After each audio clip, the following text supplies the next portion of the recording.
Alors, aujourd'hui, je vais partager avec toi un sujet, c'est le lâcher-prise. Il y a une personne qui m'avait demandé d'aborder ce sujet il y a quelques temps. Et c'est vrai que quand je m'étais mise à commencer à rédiger le script, je n'avais pas encore senti que je devais poster cette vidéo. Mais aujourd'hui, si vous voulez, j'ai beaucoup plus avancé dans ma réflexion, travaillé ce sujet personnellement et je vous en parle. Donc aujourd'hui, on va parler du lâcher prise. Reste avec moi, je t'explique tout dans un moment.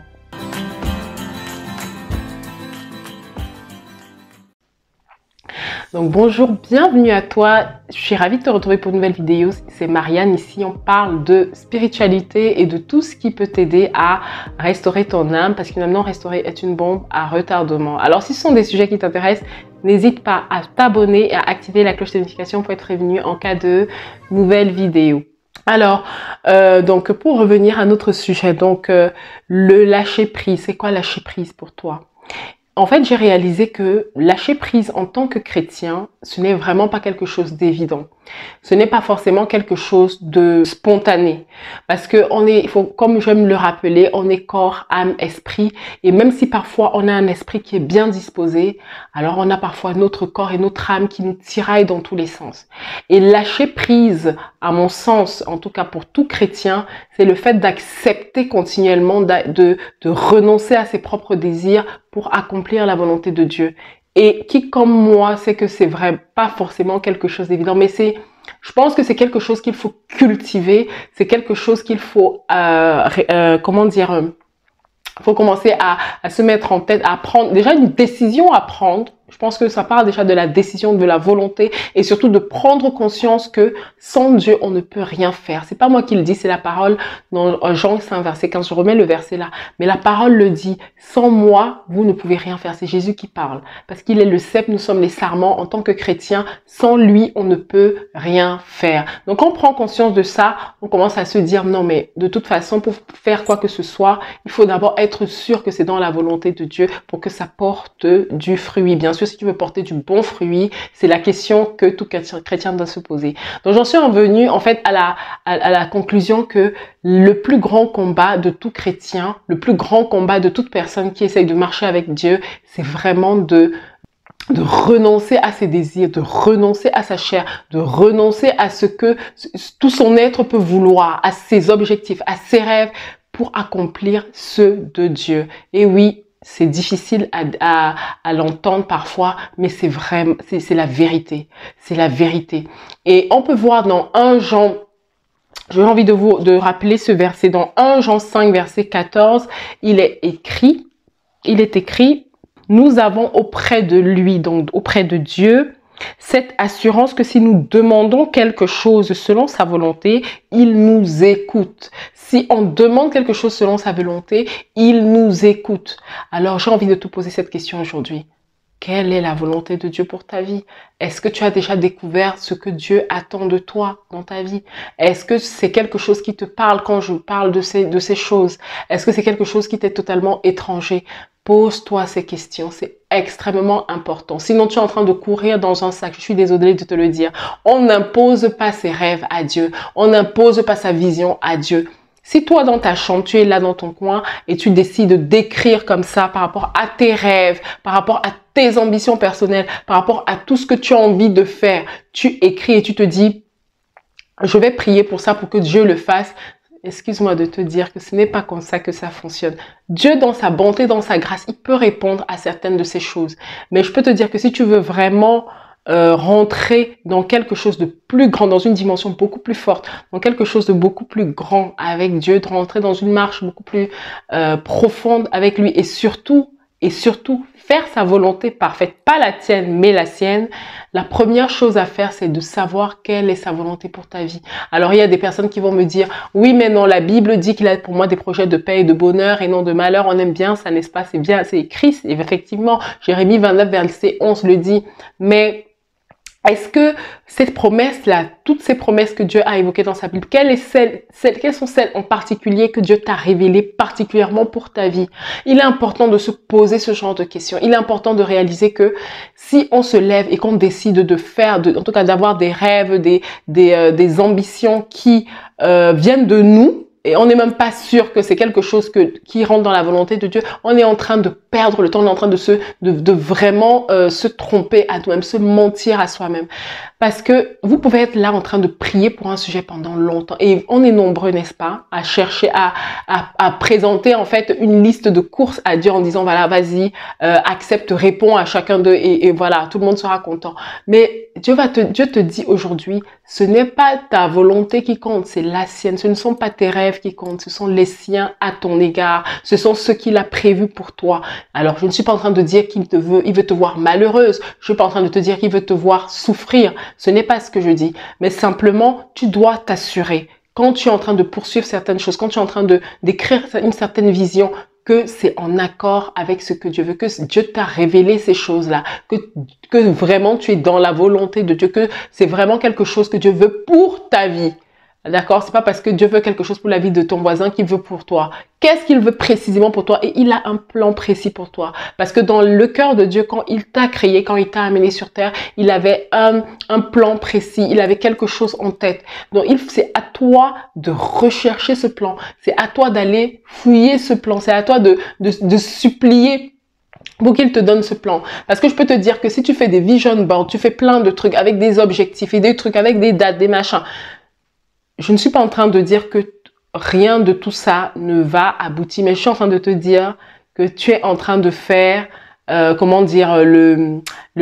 prendre le sujet à l'envers. Ce que tu devrais faire avant d'écrire tous ces objectifs, c'est d'abord dans la prière, d'abord dans la méditation, rechercher ce que Dieu voit. Quel est le plan de Dieu pour ta vie? D'accord? Le fait d'écrire des objectifs, des rêves, c'est la finalité en fait d'une plus grande réflexion en amont, d'une plus grande, en fait c'est le résultat d'une intimité avec Dieu dans laquelle tu as eu des révélations, des instructions du Saint-Esprit. On en revient encore au Saint-Esprit. Sans lâcher prise, il est quasiment impossible de plaire à Dieu. Tu es obligé de lâcher prise. Le lâcher prise n'est pas une option. D'accord? Quand tu es chrétien, en tout cas quand tu veux avoir une vie une marche chrétienne selon la volonté de Dieu, tu es obligé à un moment donné de te poser cette question. Qu'est-ce qui sont les désirs de Dieu et quels sont les miens pour renoncer aux tiens et vivre selon la volonté de Dieu. Dans Philippiens 2, verset 5, j'ai envie de le relire, c'est « Ayez en vous les sentiments qui étaient en Jésus-Christ, lequel, existant en forme de Dieu, n'a point regardé comme une proie à arracher d'être égal avec Dieu, mais s'est dépouillé lui-même en prenant une forme de serviteur, en devenant semblable aux hommes et ayant paru comme un simple homme, il s'est humilié lui-même, se renda obéissant jusqu'à la mort, même jusqu'à la mort de la croix. » Voilà ce que nous dit la Bible. Et vous savez, j'aime toujours me rappeler aussi ce passage où à un moment donné, vous savez, dans Matthieu, je pense que c'est dans Luc 22, verset 42, où on peut voir que Jésus, en fait, il est en train de, voilà, il va rentrer vraiment sur le chemin vers sa dernière ligne droite en fait sur terre, donc avant juste la crucifixion, et il dit: Père, s'il est possible d'éloigner de moi cette coupe, mais non pas ma volonté, mais la tienne, que ta volonté s'accomplisse. Et c'est vraiment quelque chose qui m'a toujours saisi. Jésus s'est mis de côté, il a mis sa volonté de côté pour toujours accomplir ce que Dieu voulait. Et je pense que ce qu'on peut retenir aussi, c'est que Dieu a toujours une vision beaucoup plus grande que la nôtre. Nous, on va toujours avoir en tant qu'être humain une vision, même avec nos volontés, nos objectifs. Nos rêves vont toujours être beaucoup plus petits que celle de la dimension de Dieu. Alors même si ça peut sembler vraiment très compliqué sur le moment de pouvoir obéir et faire ce que Dieu nous demande de faire, je peux vous assurer que ce sera toujours dans une dimension 1000 fois supérieure à ce que tu peux imaginer ou penser.